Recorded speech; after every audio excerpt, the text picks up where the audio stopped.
What's good, y'all? It's the Demouchets REACT, and we're back with another video. Who we got today, T? Today we're back with another American reaction. So excited about this video. If you're new to us and we new to you, make sure you scroll down, hit that subscribe button, and turn on the post notification bell because we're on the road to 200K.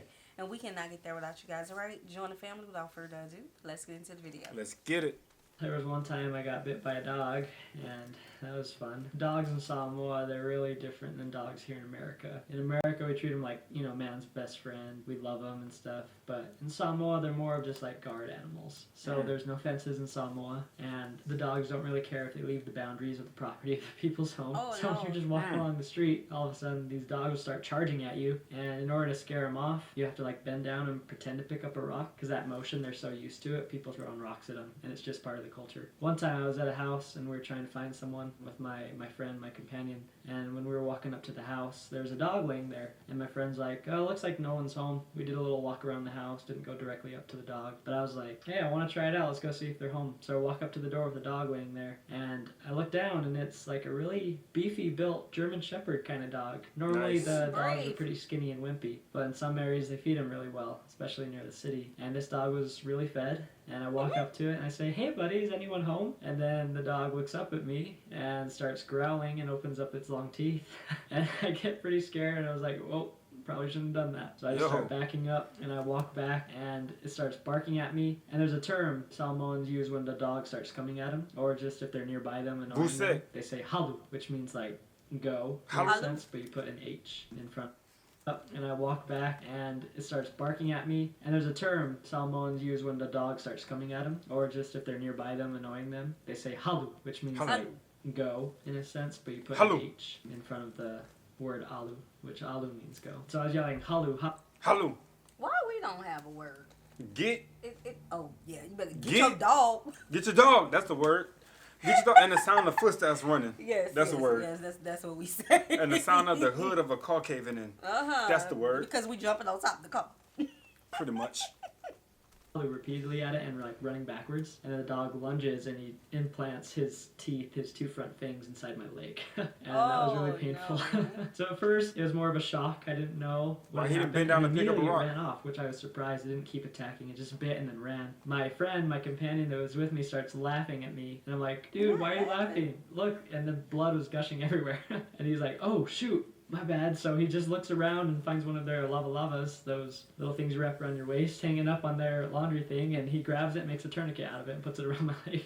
Stops the blood, call some other friends of ours who have a car to get me over and taken care of to our doctor, and she helped me get kind of cleaned out. Yeah, she said that was the worst dog bite she'd ever seen in the mission among the missionaries there. One of the biggest culture shocks was probably just how open everything was. I first lived at a family's house. They were letting me stay there, and I loved being with the family. The family was great.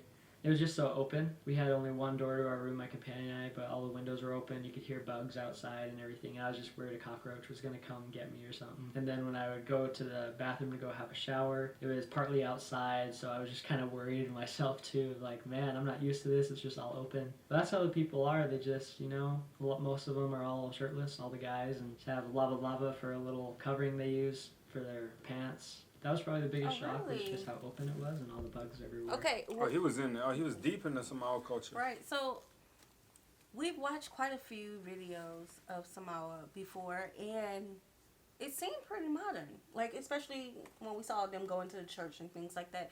So just from hearing him speak, do y'all think he was in like the countryside or the city side? Correct. Because he said they're wearing their lava. Yeah. So that's interesting. You know, just and do we have to worry about a dog bite other than it just being a wound? No. Like, would it become like do we have about rabies or things of that nature? Oh yeah. You know, because everybody, I think I heard him correctly. Everyone feeds it. You know what I'm saying? The dog is very territorial. I would worry. You know what I'm saying? I just don't want to get bit. But we good. We got our words that get us out. Yeah. You know, sounds of footsteps, things of that nature, running away. But I was grateful for how loving they were. That helped me get adjusted a little bit better. All the food is really good, but I really like this one called oka, and it's just this raw fish that they had, and they put it inside a bowl, and it was so delicious. It sounds really interesting at first when you hear about it, But you put the raw fish, chunks of raw fish, in a bowl with like coconut cream and milk, and like cut up vegetables like cucumbers and tomatoes, and I think some mixture of salt, sometimes pepper too. But it sounds really interesting, but it's super good. And I never thought I would like it, but I loved it after I tried it as well. You know, and I ain't mad at him for expressing that. I still have yet to find a raw food dish that I fell in love with. I don't know. That's not one that I felt. I mean, they try to get me on a steak. I just can't do all the blood. Yeah. But other than that, it's like, even when it comes to seafood, I haven't had a raw food dish that I just like, oh God, I gotta have that again. Yeah, me either. I'd rather eat burnt. Burnt? Yeah, honestly, I'm just the textures. Yeah. But I need that though. I need to know what is a good raw food that sounds good. What he just mentioned. It sounds like it would make sense. With cream. With cream. And Yeah. Yeah. Even some seasoning if you gotta put. Well, I don't know. That's Probably not without the Creole cream. season. I feel you. There's palusami and ulu, which ulu is breadfruit. It's like a cantaloupe shape, I guess you could say. It's round, spherical. Then inside they have to like boil it, what they call saka. They gotta saka it. And so that boils it, and then it becomes edible. You open it up. It's really cool, but you dip it in this palusami mixture of coconut cream, milk, and some other stuff. And then more of a dessert fruit that I had there. I loved what they call sasalapa, which tastes like a Jolly Rancher inside. It's super good. You open it up and it's all this kind of liquid mush that you grab with your fingers and eat and put in your mouth. And it tastes super sweet and like a Jolly Rancher, but on the outside is like spiky and pointy. But yeah, it's super nice. It had pig intestines and blood that was fried. So that was really interesting. They fried pig intestines and blood. I ate that. Not my favorite, but very interesting for sure. Had a shark once. Tried that. It was kind of good. Tasted a little different than fish, but really good still. Other weird foods, I had other friends that tried different things that I didn't, per se. Like some of them had bat. They ate bats. Heard of and the they bat also dish. ate a dog once. But besides that, Samoans are known for all of their meat, and a lot of us are pretty familiar with it. But it tastes a lot more fresh because they, either killed it earlier that day and just cooked it that evening, and it's fresh right there for us to eat. So super good pig and cow beef and chicken all the time. The fruit is especially one of my favorite because, like pineapple, I had this one individual that he would, every time we went by to his house, he'd just give us fresh pineapple all the time. And he'd cut it up, and it was like the sweetest thing I'd ever had in my life. I could keep eating pineapple over and over. There's no way to describe it. It's just super sweet. The bananas, too. Bananas are like sweeter than I've ever had as well. Just like, you can't compare them to America. Like America I thought was pretty good, and then I went to Samoa and I'm like, wow, I love bananas now. I've learned as well though, it's not just what they put in the food to keep it like the GMOs and stuff, it's the soil. Right? Yeah, so when soil. the nutrition is being pulled from the by the tree and is producing the fruits, it's also going with the fruit. So when you eat it and it has that off taste a little bit, is because oftentimes something wrong with the soil, which is really interesting. So being that he was there, I'm pretty sure that they saw you was like just hitting different. Yes. Nothing is contaminated. So much water around, things of that nature. It's tasting like it should taste. Possibly. There we go. Samoans, when you first get there, they like to say palangi, which means like, oh, it's a white person. And the direct translation of palangi is pa, which means like burst or explode, and langi is heaven. So it's like they fell out of heaven, basically bursted from heaven. And that's where the term came from. Since I was a palangi, a white guy there, they'd see me walking around and you just hear little kids all the time like, oh, palangi. And they would often think that I don't know what they're saying because they're like, oh, he's a white guy, he doesn't know. So little kids are just like the funniest thing over there. They'd like run up to me and they'd see me and they'd just say things like, kifia ka'ela ulu, which means like, oh, I'm going to come break your head open, I'm going to beat you up. And I was like, whoa, okay. No. And I started saying back to them like, hey, I understand you. And they're like, don't give him a shoot. stick. Let's get out of here, let's go. That was pretty funny, just having the little kids think that I don't know what they're saying, but they're trying to tell me they want to beat me up and stuff all the time. Whoa. When I first started out, I had to learn the language, so I would just say funny things sometimes, and I didn't know what I was saying. And my companion was a native to Samoa, and so when I would try to say something in Samoan, he'd like laugh and tell me something else. He's like, no, that's not it. So yeah, just funny experiences like that. I love the Samoan people. It's really cool, the culture there. Just wherever I went, it's a lot different than here in America. Like especially for missionaries of our church, because in America a lot of them get rejected, doors don't even open, but in Samoa their houses are all open, so you can almost see anybody who's inside whenever. And even if they have, some of them, well, a lot of them more, they're starting to get more houses like this. They call them fale palangis, which are like the white man's house, and they just have walls around them now, but all their windows are always open and you can hear clearly from outside. So the cool thing was, whenever we'd walk up, their culture is a form of respect. It's just part of their culture that they allow people into their home as long as we're respectful, So that was really cool that I loved about the people, even if they weren't part of our faith or there's someone we'd never met, we walk up to them and try to spark a conversation, talk to them, and they're just always willing to let us in. They say, Sumayo ko sunga, chikaku kanoa. They'll be like, let's talk a little bit, come into our house. I really loved how their culture was based on values like that of respect. They'd always put respect highest to the elders of the family. So I'm just thinking, like at home, you try to have that open door policy for where you're from. It's just it's only good for so long. Right. Yeah, like, so the mama and them, like grandma, they gonna open up the door and like feed the community and whatnot. Right. But like when you just growing up, you get your own house, you have the open door policies. It's just only so long that you want to keep that door like For that. real. Because then people pop up. Yeah, that when you pop wasn't up. expecting them. Yep. Yeah, and they don't want to leave. No, they don't. Like grandparents, if they were living with the younger couple, then they were always the ones that they gave the food to first. They would acknowledge them first, and so when we entered, we would acknowledge them first and say thank you for blessing a family like this and give them a little blessing. Then we talk and share messages with them and communicate. Most of the time, almost every time I went in a home, they would offer some form of treat or food to us just because they knew it was respectful. And when they had so little, that amazed me because, to be honest, a lot of us that have a lot in our lives, we don't see that. There's so much we do have, but we should be willing to give a lot more like they did. Before I knew this was part of the custom, if I ever said, oh, that's a nice shirt you got there, or like, dang, that's a nice tie, they would take it off and they would give it to me like, oh, you want it? Okay, here you go. I'm like, no. And I started to not say it as much because I felt bad. But just like if you said you saw something that was nice of theirs, that's like kind of saying that you want it in a way, that you like it. And then they, out of their custom and culture, would give it to you. And I just thought that was so loving, and that they have no need for things of the world as much. I love that. But that would make me want to go to your house, and not even to your house, but just seeing y'all and say, oh, I don't like that shirt. Just to see what happens. Yeah, because I don't want someone to think that I want, what they have. Yeah, 100%. I feel you. I feel that.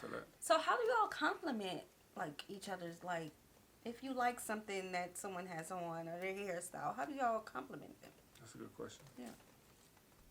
Focus on always working. That's something else I love doing. Physically, they're always doing physical labor constantly. Go up to higher up in their mountains, and they would harvest from they call the ma'umanga, which is like their plantation, and they would get food from that and harvest. And if they had animals, they would kill them that day and prepare them for food. Just all this preparation and time. So just very respectful people, loving to everyone. Brand new people, like a white guy like me from America. They were just so caring for others around them and tried to prepare and give as much as they could to whoever their guests were. And so that's something that I really loved about the people. There's a lot of differences. One of the biggest one is obviously their financial situation is much different from the U.S. where we live. We're blessed with a lot, to be honest, and a lot of things we take for granted. They don't. They're very grateful for everything they do have. That being said, their houses, a lot of them have poles around them, and they're just these long cylinder poles, and some of them are wooden too that can't afford cement. Like they have cement poles, and then others are just wooden kind of sticks holding up their house with like a tin roof on the top. Others, when you get more into central part of that village or into the city especially,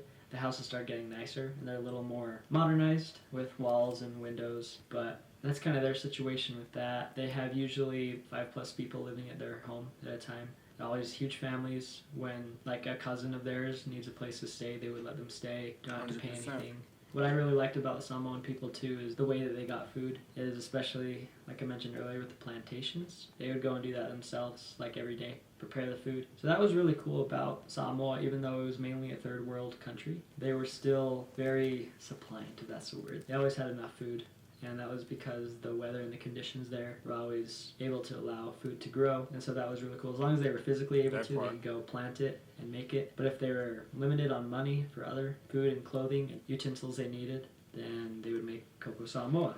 And cocoa Samoa is like, they use a cocoa bean, chocolate cocoa bean, and they would just grind it up, and this process can take like, I'd say 2 hours or I don't know, maybe even more sometimes to just grind it. You have to peel it off, you have to wipe off all the liquid from the seeds, and then they have to grind it up. And after it's ground, which takes the longest part, they also have to burn the seeds first before they grind it. So it's a long process, but they'll use that and they'll go sell it in the town, in the city, if they need more money. And when they do that, they come back with the money and use that to buy little things from the Everything store they that they need. might need in their little village. It's really amazing. There's almost no crime there in Samoa. There still is crime. I've definitely heard a lot. But the thing is with Samoa, if you're living in a village, their structure of laws and stuff is based on the leaders in each village. So they call them atai, or the chiefs. And they have meetings together often, and they will discuss things that they've noticed. Kind of the cool thing is everyone knows everyone in the village. So they've all heard about like every family. So when you go to a new village, you're like, oh, you know this family? And that's how you find places, because there's no addresses. No address to any house. You Gotta just have know to each ask other. people where someone lives. I thought that was really cool, just how the structure is, because since everyone knows everyone, if you make a mistake, you steal something, you hurt someone, then, you know, you're going to get in trouble. Everyone's going to find out. So that's what I really love about the culture and the aspect, even though they have so little and not many have cars. They usually use a bus to get to the city. But yeah, and that just takes me to the time where we didn't really use GPS that much. We use maps, and we use like landmarks. You know what I'm saying? Which it's still a very vivid thing to do, but it just takes your time away from the road because you keep looking at your phone, at your phone, and trying to maintain that direction. You know what I'm saying? It just kind of steals from the scenery and your observance to know where you are. So having no GPS or nothing like that, and having no families, it's a huge flex because when you don't have nothing else that you can use, you always use word of mouth. Yep. So I think that's a blessing. And that's how you connect with people as well. 100%. Yeah. Now, as Americans, we may say, oh, you know, judging us versus them, they don't have as much. But to them, they may have more than enough. Because family is their base. Priceless, you man. know? Priceless. In the United States, yes, family is a lot of our individual bases, but overall money is our base, right? Yeah. So, yeah. When you throw too much in the basket, it allows people to stick their hands in it more often. But when you don't have much and you have to maintain what you already have, it allows you to humble yourself because you have to manage things now instead of just keep taking. Right. Yeah. You know? Yeah. Yeah. it's really peaceful, and that's because of just the way it's structured. They know everyone and try to keep that as safe as they can. Yeah, learning the Samoan language is pretty difficult at first. Luckily, I had a native companion, and he knew a little English. He was pretty good, but since being from Samoa, he wasn't fluent necessarily in English, but he knew it pretty well, that he could understand what I was saying. And he would help me learn some new things. I would listen to him, and he was a great guy. Later on in our mission, he turned out to be a really awesome guy. He really helped me along the way. It was nice having him there and the family I was with too, because the mother of the household I was staying with, she went on a mission for our church as well, and she went and learned English where she went. And so that helped her a lot to help me. And so the people were very nice, especially my friend, my companion that was with me at that time. He helped me learn a lot of the language and different things to say and what this meant. And he would give me a lot of opportunities to be like, hey, now it's your turn. You get to start out the introduction with this family. And I was like, wait, what? I don't know it. He's like, no, just do it anyways. Just go for it. And I was like, oh, man. That's okay. how you learn. That was how I learned the language. But I would say maybe about a year later is when I felt fluent. And I could say I could speak my mind, what I wanted to. And it's kind of interesting. You have to fully adapt. Missionaries that are foreign from Samoa, that come to Samoa, they usually say the speaking part is the hardest for them, and understanding comes quicker. But for me, it was the opposite. It was kind of weird. I always knew what I wanted to form and say in my mind, but I couldn't always listen as well. But yeah, that was my experience with learning the language. So when I first started learning the language, obviously I didn't sound very Samoan. I sounded like a white guy trying to speak it. And usually when they make fun of you, it sounds kind of like if I was to impersonate a beginning missionary. Instead of saying palangi, they'd say palagi, which the G makes an NG sound. So you never say palagi. That just sounds so American, I guess you could say. That's the American accent. Palagi, and there's a lizard called pili. Some missionaries would say pele, which is a different thing completely. The T's change to K's sometimes. I could try to think of a sentence and say how it would sound at the beginning. If I was going to say, thank you for the food, we're glad to be here, it might sound like fa'apetai fo mole me ai ua. Oh, he forgot something. Fia ma ua ne.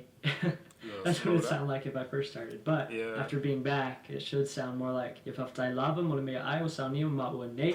Fia ma ua suatu to fale. and that's how it should sound. All The right. wildlife is all Crazy. There's a chickens difference. everywhere, just on the road, constantly someone's chicken. Funny thing is, pigs though are one of the most important things to the Samoan people, and that's like their property. There were a couple times where someone might accidentally hit a pig with their car, and if they killed it, they got pretty frustrated because pigs were very valuable, and that's part of their property, and they usually cost a lot of money, and they provide a lot for the family too. So if you did that, then you really owe them, and you're in their debt now. So you gotta be careful. But yeah, wildlife, cats, dogs everywhere. Nothing was ever really a pet. The cats and dogs, mainly, I guess you could say, were kind of pets, but people would just feed them and they would come. But it was a little sad to see a lot of the dogs and cats never fed well. They were usually just very skinny to the bone and constantly begging for food, and they would kind of shush them out of the way. But I mean, that's just part of the culture. They don't see the animals as friends, you know, and pets. It's usually just either a guard dog or just there, or they would later use them for food. So that was kind of the wildlife. We would see cows everywhere too. Not many horses, but yeah, mainly the most thing that we were worried about in the wildlife, I guess you could say, were the dogs. If they started barking, you either pretend to pick up a rock and throw it at them, or just like yell at them Helu to get out. But yeah, that was my experience with wildlife.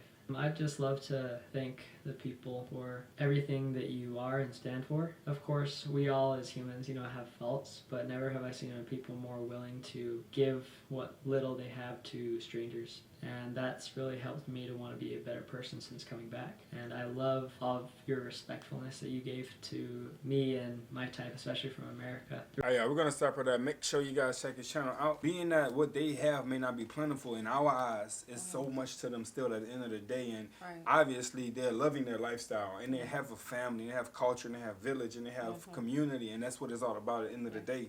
Sometimes, truthfully be told, what we lacking, they may have more of. Right. And we can learn a thing or two from Morals. people. You know what I'm saying? Exactly. So I think that's important to, you know, take into consideration that you can't really put your whole observation into one scope and get an answer about how someone else is living their life without fully experiencing it for real.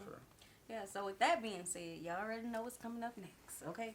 We would love to learn more about Samoa culture, people, all of those good things. We have been in the cultural dances realm for a long, long, long time. True. It's time to dig into the daily life of them. And not just them, any of the Pacific Islanders. Alright, so just send it into our request form that's in the description box below.